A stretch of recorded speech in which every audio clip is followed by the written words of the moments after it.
Welcome back to Infinity Gaming, where we break down the most creative, eye-catching games on the planet.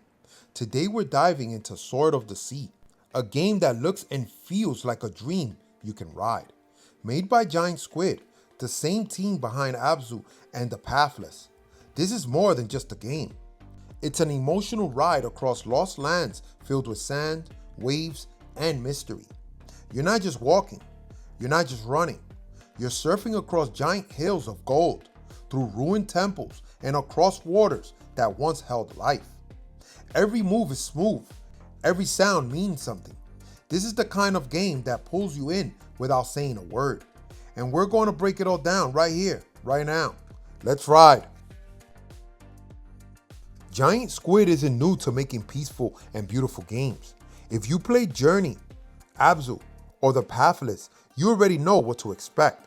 These are games that speak through visuals, music, and movement instead of long stories or voice lines.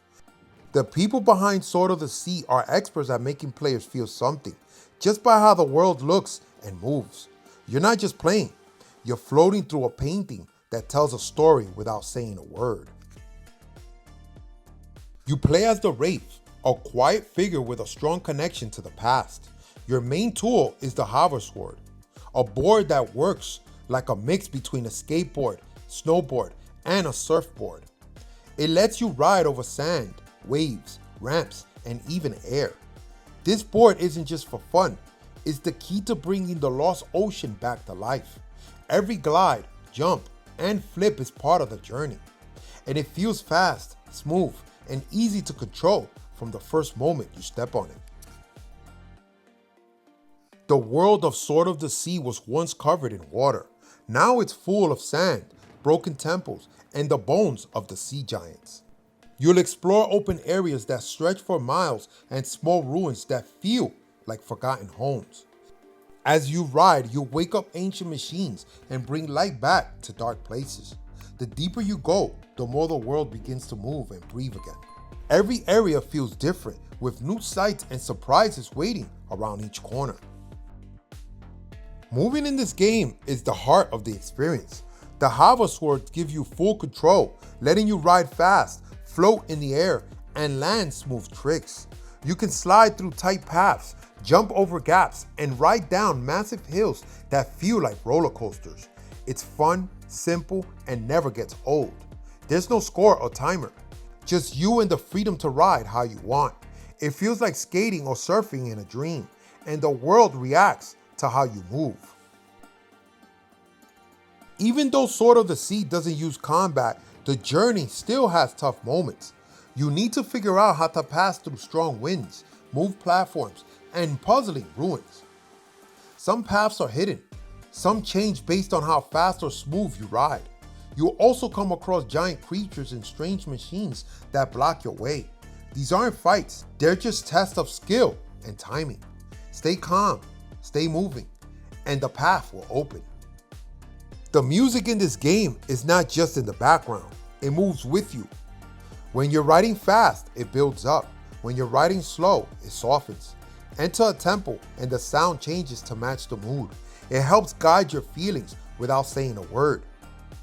The sound of wind, waves, and the Hoversword all blend into the music, creating one smooth rhythm that flows from start to finish. It's calming, powerful, and adds the emotion of every scene. There are a lot of games out there, but very few like Sword of the Sea. It doesn't ask you to fight or survive. Instead, it wants you to explore, relax, and take in the world. The movement is fast but peaceful. The world is quiet but full of life. The story isn't told with words, but with sight and sound. It's the kind of game where you finish a level and just stop to watch the sunset because it looks and feels real. That's what makes this one stand out. It doesn't rush you, it moves with you. The world isn't still. As you ride, things move. Sand waves rise and fall like the ocean. Temples shift. The path in front of you isn't always clear until you glide through it. Some places are calm, others are fast and full of jumps and curves.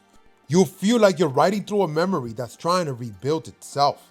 And every time you light up a new area, it adds to the journey. It feels like you're bringing something back to life just by moving through it. This game is pure eye candy. The colors are soft but rich. The sands look like it flows. The temples glow with soft light that makes them feel old but alive. Some beams shine through clouds and water shimmers in the distance. Everything looks like it was painted with care. And even with all the movement, the frame stays smooth and sharp. It's built for next gen and it shows. Whether you're riding over sand, water, or air, the game always looks like a dream. Sword of the Sea will be launching on PlayStation 5, and so far it looks like it will stay a PlayStation 5 exclusive. There's no confirmed release date just yet, but all signs point to late 2025 or early 2026. Since this game uses power of current hardware, it's not expected to come to PS4 or other consoles. We'll be watching closely for updates though, and the moment the date drops, Infinity Gaming will let you know. And that right there is Sword of the Sea, a game that blends fast movement, deep emotion, and pure beauty into something you don't see every day. If you've been looking for a peaceful ride that still keeps your heart racing, this might be your next favorite. Whether you're here for smooth controls, the art, or the mystery, this game gives you all of it without saying a word. Drop a comment below and let me know what movement caught your eye the most. And don't forget to like, share this with your squad, and subscribe for more breakdowns like this. This is Infinity Gaming, and this is just the beginning of the ride. Infinity Gaming, out.